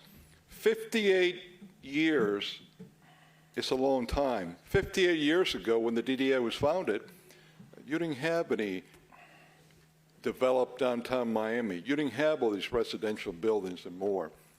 Might have been needed then, but not now. And my position has been the people need to speak. And they're refusing the basic element of democracy, to let people vote if they want to pay out or not. Okay, time's up. Thank you. Ken Russell. Thank you. So far, Commissioner Higgins is the only one that wants to keep it status quo, and maybe because she's the vice chair of the Downtown Development Authority. Everyone else wants to abolish it. I don't think it's that simple. It's not black and white. This organization, and I was the chairman of it for several years, and at that time, nobody wanted to abolish it. In fact, neighborhoods wanted us to expand it. Brickell wanted to be a part of the Downtown Development Authority. Edgewater wanted to be a part for a greater downtown because we were providing the service, but it was not efficient then either. I was going through a complete overhaul of the DDA until I was removed as chairman. But its services serve us. It is a development authority to attract investment in downtown, but it's not to build more buildings. It's to make downtown more livable so that the employees who would be then servicing and working for those companies want to live in downtown. Now, I agree that residents shouldn't carry the burden of that development incentive. Time. So if the DDA wants to put a question on the ballot to see if residents want to be taken out of that taxing, yes, the DDA could survive with half the budget and do just as well. Okay, the next question goes to Commissioner Higgins. There have been several efforts to revitalize and reopen the Miami Marine Stadium, which, except for the parking lot, has been shut down since Hurricane Andrew in 1992. The latest effort was derailed after it was revealed the CEO of the company involved in renovating it had been indicted in a bribery scandal. What is your plan for the Marine Stadium? The Marine Stadium is something that many people feel extremely nostalgic about. And they want it rebuilt because they remember a night when they were in their bathing suits watching a Jimmy Buffett concert. I do. See? Sorry. But here's what I can tell you. The city's plan failed because there was a corrupt individual or an alleged corrupt individual involved from this other company, but it also was not a break-even plan. So here's what it's going to cost to renovate that spot. It'll be between $60 and $70 million, and they don't have a business plan for it. Now, if I said to each and every one of you, I'm going to give you $70 million and you're going to improve our city, and I gave you a sticky note, I bet you not one of you would say, spend that rebuilding Miami Marine Stadium. I bet you would say, my street floods, can you fix that? We need more affordable housing, can you fix that? Okay, and on thank and you. on and on. If the city comes up with a business plan that can pay off the capital investment, I am happy to make sure that we shepherd that stadium into its old glory, where we get to watch concerts in our bathing suits, but in a way where it is a profitable or at least break-even venture for the city. Xavier Suarez.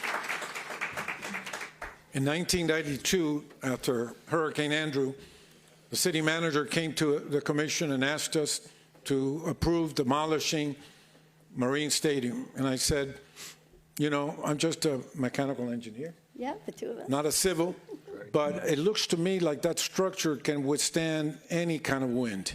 Hilario Candela did an amazing job in designing it, and unfortunately, it's taken way too long to do kind of what, like the commissioner to my right, without mentioning names, so we agree on some things, mentioned, which is the city should invest the money to improve the Marine Stadium and then put it out for bids. And by the way, the money will be found. I know where it is. I can find it, okay? Including, by the way, the cash balances in the city, which are healthy. And we should not have spent the $20 million on that crazy platform under another former mayor. So if we do what the commissioner was saying, and then we put it out for bids, the whole world will bid and we'll have true competitive bidding. Thank you, Xavier. Emilio? Listen, I remember when I was a manager, we were looking at what to do with the stadium. Back then, the cost was $40 million. It is also, if I believe, a historic landmark, which means it cannot be torn down. It either sits there and rots, or you have to renovate it. My issue is, what's the rush? We're going to have a new mayor in 5 weeks, and it's almost like this government, the city government, is trying to ram through the Marine Stadium. They're trying to ram through the Gusman Theater. I hear they're trying to ram through maybe a sale of City Hall once they open. They want to sell the police. I mean, there's so much going on, and you have to ask yourself, why is it that all this is happening less than a month and a half before a new administration takes over? Let's sit back. Let's wait. Let's look at the new year. Maybe we will find the funds to fix it. Maybe we can come to some kind of a public-private partnership. Fine. But you know what? Let's all do it together, and let's not have this be in this hurry. Quick, get this stuff done before anybody sees what we're doing, or before we get a new government in here, because who knows what they're going to find. So yes, it needs to happen. Yes, we need to fix it. It is an eyesore, but I think there can be creative ways to find the money to refurbish that and put it back to its old Commissioner glory. Carollo. Look, the $60 to $70 million that was stated here that it would cost to repair, it's not going to be anywhere near enough. It's going to be closer to 90 to 100 million. And then you're going to have a white elephant that every year is going to have a deficit. There's no way that you could have any kind of business plan, that's why we don't have any, that will show that it could make a profit. And then something very simple. The minute you refurbish that and spend 90 to 100 million, you're going to start having to maintain it every month, because this sits right in the water. Anything that's that close to the water, you got to do constant maintenance. I am not for throwing $90, $100 million of the city's money, and who knows how much we're going to lose and have to put out every year when we have such needs for affordable housing in this community and other needs. Ken Russell. What's happening to Miami's cultural institutions is an absolute shame, and we should be ashamed of ourselves.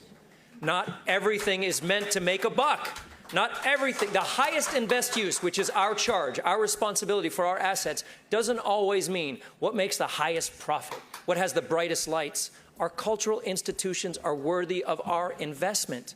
So turning it into a marina mall isn't the answer. Bringing it back with the right vendor who is willing to invest in it because they know what it's worth is the right way to go. And Commissioner Higgins is complicit in the pile of rubble that we now call the Coconut Grove Playhouse, or what was the Coconut Grove Playhouse, because the plan wasn't profitable enough and we needed more retail and a smaller theater. It's wrong. That's the things we can save in this community. I didn't know how much of a historic preservationist I was until I came into office. We must hold on to what we can of the soul of this community, invest in culture, invest in art, invest in our historic assets, and bring them back to life. Commissioner Higgins, would you like a rebuttal on what he said about the Coconut Grove Playhouse? No, I'm fine. The Coconut Grove Playhouse was a building that was rotting from the inside out.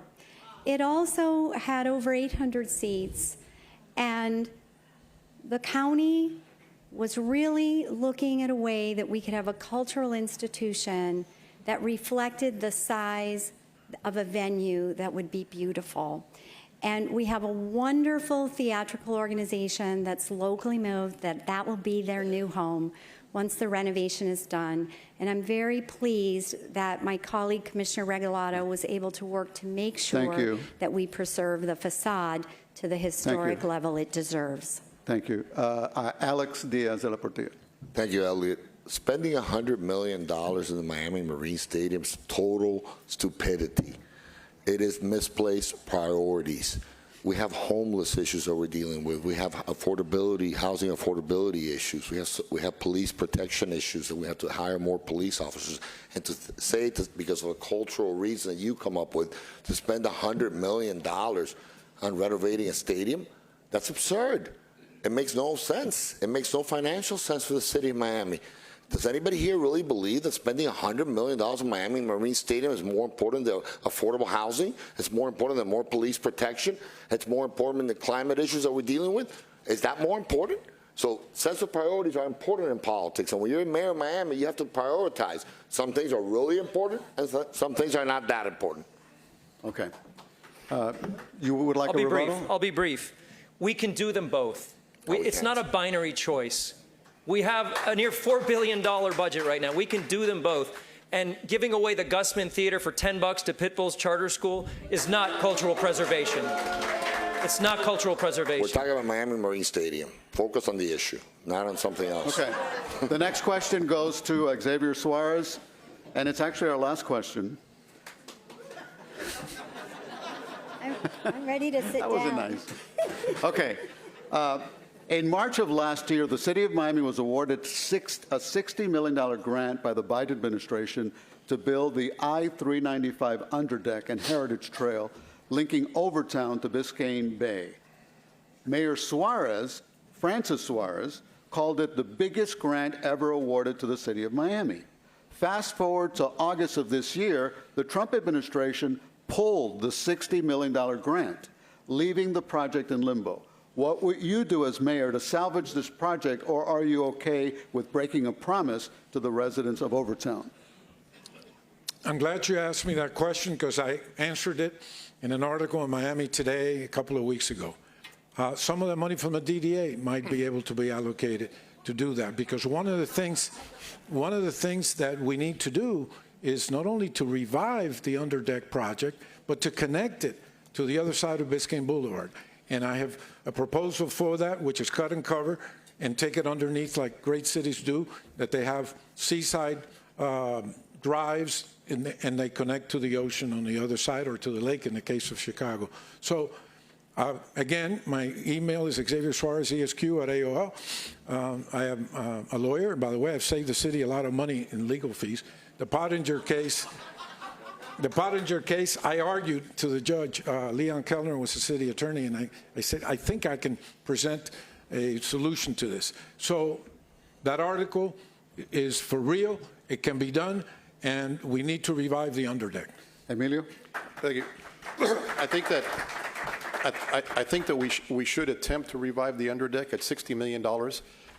Yes, it was stricken from the budget, but I think some of the things that we can do, in addition, perhaps maybe doing it piecemeal, is engaging our state and engaging the federal government. We have a situation right now where this city has no relationship with Tallahassee whatsoever. None. This city barely has a relationship in Washington. We can't do these things by ourselves. I think I'm the only one here who can actually get stuff to the governor, to the president, to get things done. And again, it's a function of leadership. It's a function of saying, okay, what are our priorities? Is this important? I personally think it is, but I don't think it's dead. I think there are ways to do this. Again, Xavier, whether we do this over a 5-year period and we budget for it, whether we go to Tallahassee and try and get some state money, whether we ask the feds to relook at this, I think we have options. And I for one, am not going to give up on something that important. Commissioner Carollo. Thank you. Well, Washington can be revisited, and I think that Joe Carroy as mayor, as I proved when I was mayor before, that brought more money per capita to the city of Miami than any other mayor in the country, certainly for the COPS program. With a president that was not of my party, I could do a lot better with a president that I've known for a long time. But beyond that, the answer is right across the street. I took over a Bayfront Park Trust that was barely breaking even, and I've left it with $7 to $8 million surplus every year, besides a hefty amount of dollars in reserves. we could bond that out, and in a short time, very short time, pay it with the monies from Bayfront Park. If needed. Thank you, Commissioner. Ken Russell. The Underdeck started as a project called Omni Park while I was the chairman of the CRA.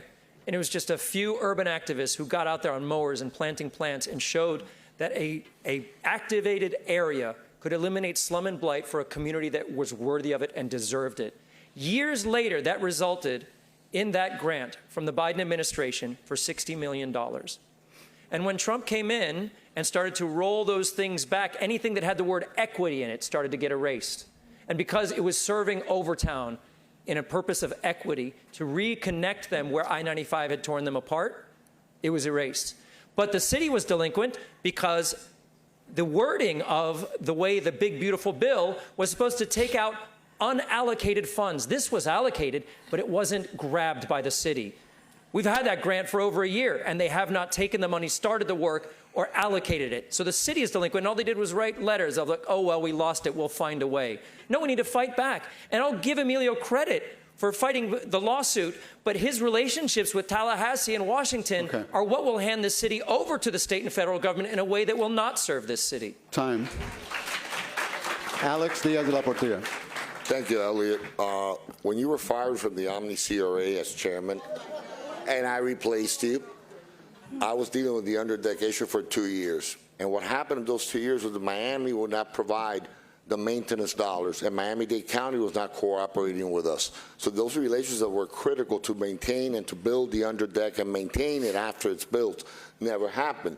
The money was pulled because the city didn't meet its responsibility and the county didn't match it, and there was no influence in Tallahassee to try to get additional dollars. So they didn't want to give us the dollars because we didn't have matching funds to maintain the park. And it would become another shelter for the homeless in downtown Miami. We have to maintain it, we have to build it. So yes, I would fight to get the $60 million, and I'll tell you something, Emilio Gonzalez is not the only guy who can go to Tallahassee. I can go to Tallahassee too. I was a state senator, yeah, absolutely. I was a state senator, a majority leader, pro tem, and I was a state representative. So I can go to Tallahassee and talk to a lot of people. Okay. He has never been any of those things. Commissioner Higgins. Yes. Well, as we know, every 4 years we have a presidential election, and sometimes you switch parties. So on January 20th, a project that was approved under the previous administration would now need to be approved by the new administration. The city's underdeck project, nobody bothered to do anything about it. It's the complete opposite what happened about the Northeast Corridor project. Since the inauguration, I went to Washington 3 times to make sure that I got the $500 million that we needed to build commuter rail in the city of Miami. And guess what? It's in the president's budget. And guess what? That proposal does talk about equity, because that train is going to have a stop in Little Haiti, a neighborhood where people are historically disadvantaged and have a hard time getting to work on a bus. So you can get good projects approved. You have to have the relationships in Washington. You have to know the FDA administrator, the Federal Rail administrator. You have to know the Senate Banking Committee and the Appropriations Committee people on both sides of the aisle. And I have been doing that for years. Thank you very much, Commissioner. And that is all the time we have for questions, but we still have the closing statements coming up. We're going to take a break, and each candidate will have 2 minutes for a closing statement. Don't go away.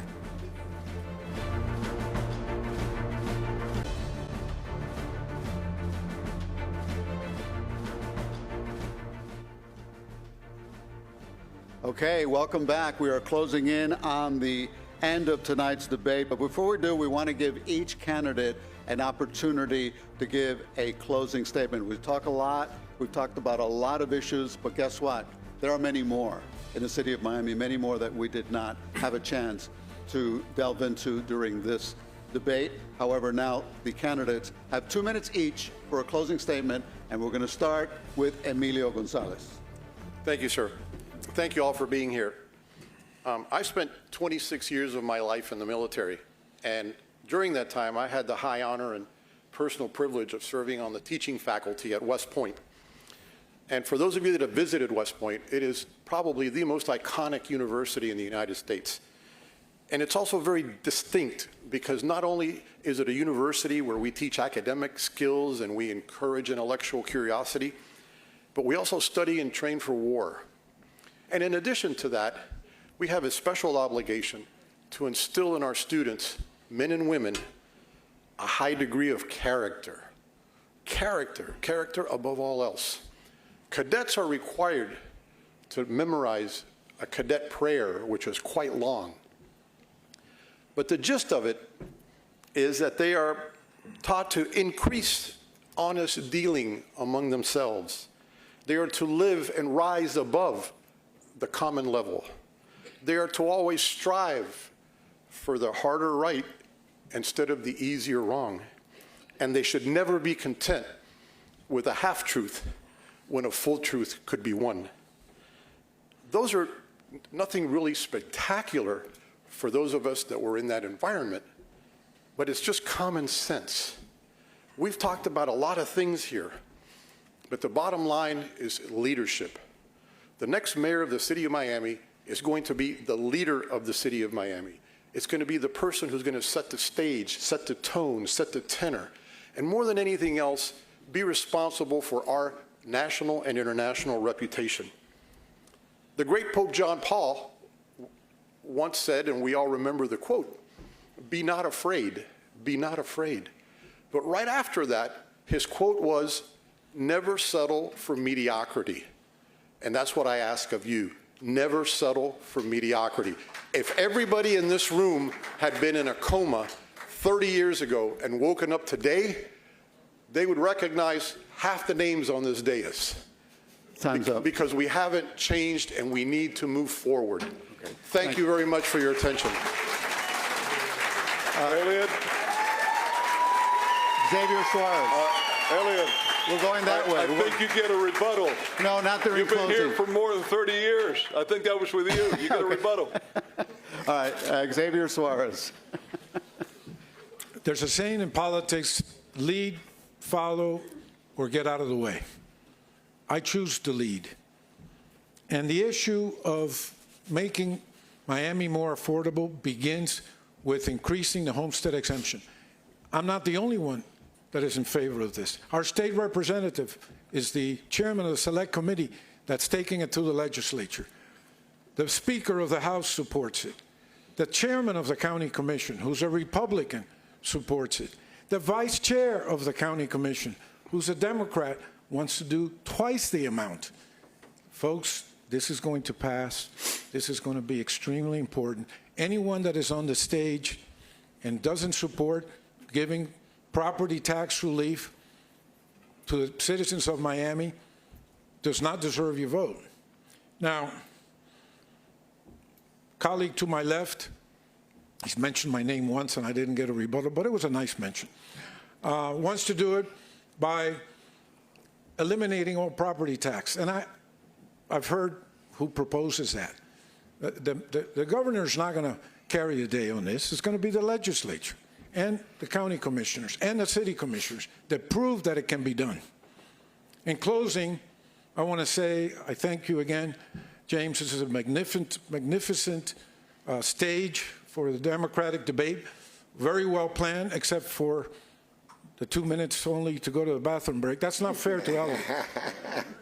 You know, I checked to see how many years you've been at this craft, and the man is a veteran. There's nothing wrong with being a veteran, okay? I've had the same number of years. We do better than the rookies, right? I think so.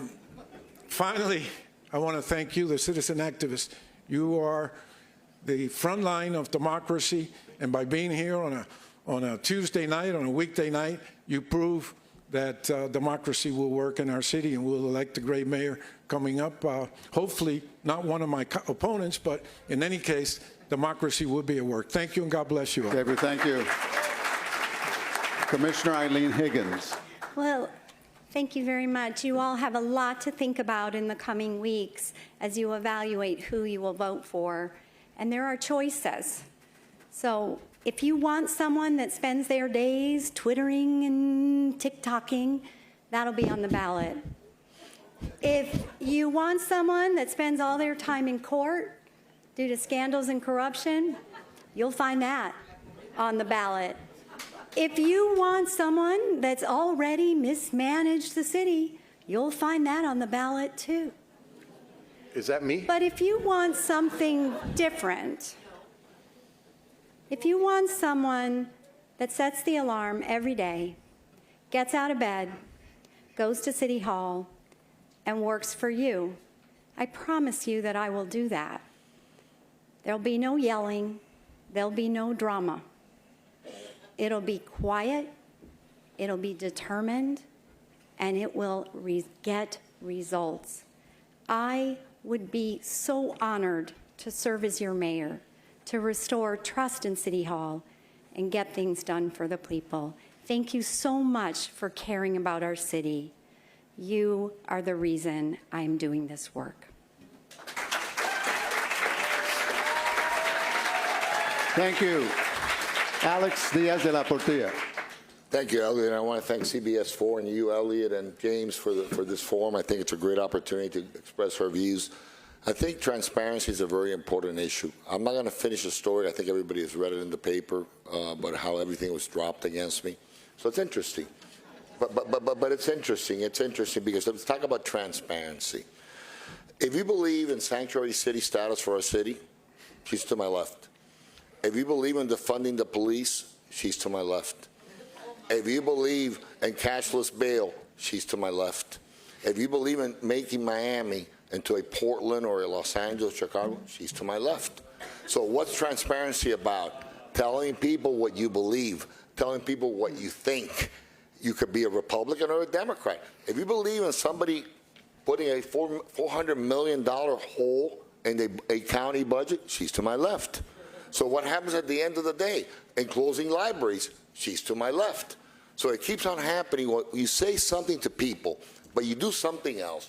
You sell something to a different audience because it's a different audience. Or if you want a mailer that goes only to Democrats that says, I believe in this, and another one goes to Republicans, I believe in that, because you have a Cuban coffee and you play dominoes, does not share the same values with that Cuban American community.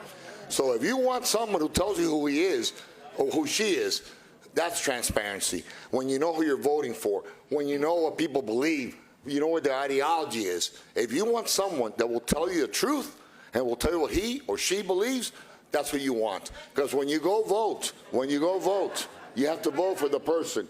Because if you ask her all the questions I told you right now, she will answer the truth. Defunding the police, okay, cashless bail. No, not a liar. Ask her. Right after the thing, defunding the police, cashless bail, sanctuary city status for our city. If you want that in Miami, Okay. you can have her. Time's up. Time's up. Ken I asked you to Russell. vote for me. Thank you. So are you guys ready for reform? Yeah. I know that we are, and this stage is not representative because there are 7 other candidates running for office right now who also want reform and are worthy of your consideration. They just didn't make this stage tonight. But they're good people doing it for the right reasons, just like you, just like me, who got up off our couch. I got up off my couch 10 years ago because there was a contaminated park in front of my house, and I got upset with my city. And now I'm trying to clean up the city. I did not intend to come back. I was happy to leave politics. I'm a small business owner. I left my business to serve the city. People don't know that about me. I've been to over 55 countries. I've negotiated contracts in Spanish. I speak Portuguese and Japanese. I really was enjoying my retirement from politics, but I cannot sleep at night knowing that the status quo is going to continue with corruption, that our issues of affordable housing, infrastructure, environment, good governance are not going to get solved. So I am back, and I'm asking for your support. I have walked over 55 miles in the last 6 months personally with my staff, who's nodding and is very tired. And we have knocked over 1,000 doors personally ourselves. And people are not asking about party. They're not asking about the federal. They're asking about Miami. What are you going to do to solve our housing crisis and get rid of this corruption? Well, I'll tell you, I'm back. KenRussellForMayor.com. I need your help. I need your support. And we can get there, all of us. Thank you, Miami. Commissioner Carollo. Again, thank you to the DNA for this opportunity. Some talk change, others cost it. I'm talking about all those that are talking about what they're going to do, what they're going to do. Well, I'm going to talk to you now about what I've done for this city, what I've done right now. I took a mayoralship that had a 50% deficit, 50%.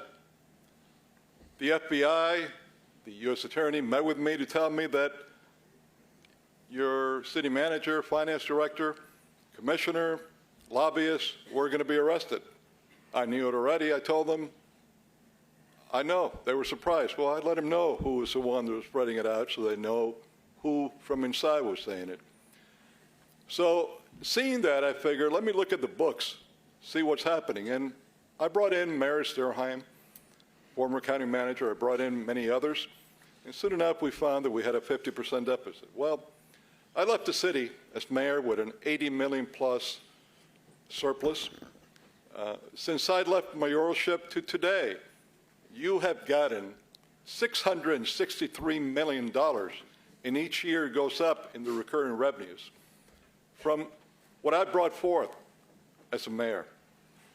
Since I've been back 7 years ago, it's been over $5 million that I brought to the city of new money, recurring revenue. And I'm not even talking about one-time financing. This year's budget has over $60 million because of Joe Carollo. Now, the Miami Herald back then, stated, after they endorsed me both times that I was mayor and prior to that as a commissioner, they stated when I'd left what they only did twice in their life. The heading said, "Thank you, Mr. Mayor." And he said, when Miami was at its worst, Joe Carollo was at his best. The governor at the time came out and stated that history will show that Joe Carollo served with integrity and principle. Okay. Thank you very much. And that concludes our debate. Thank you. Wait, we're still. I would like to thank the Downtown Neighbors Alliance, especially its president, Mr. James Torres, for his hard work putting this together. Everyone at the Hyatt Regency Hotel in downtown Miami.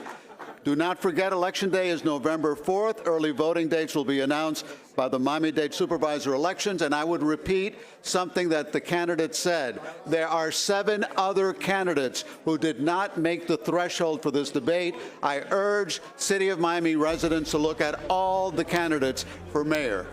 Have a good night. I'm Elliot Rodriguez from CBS News, Miami.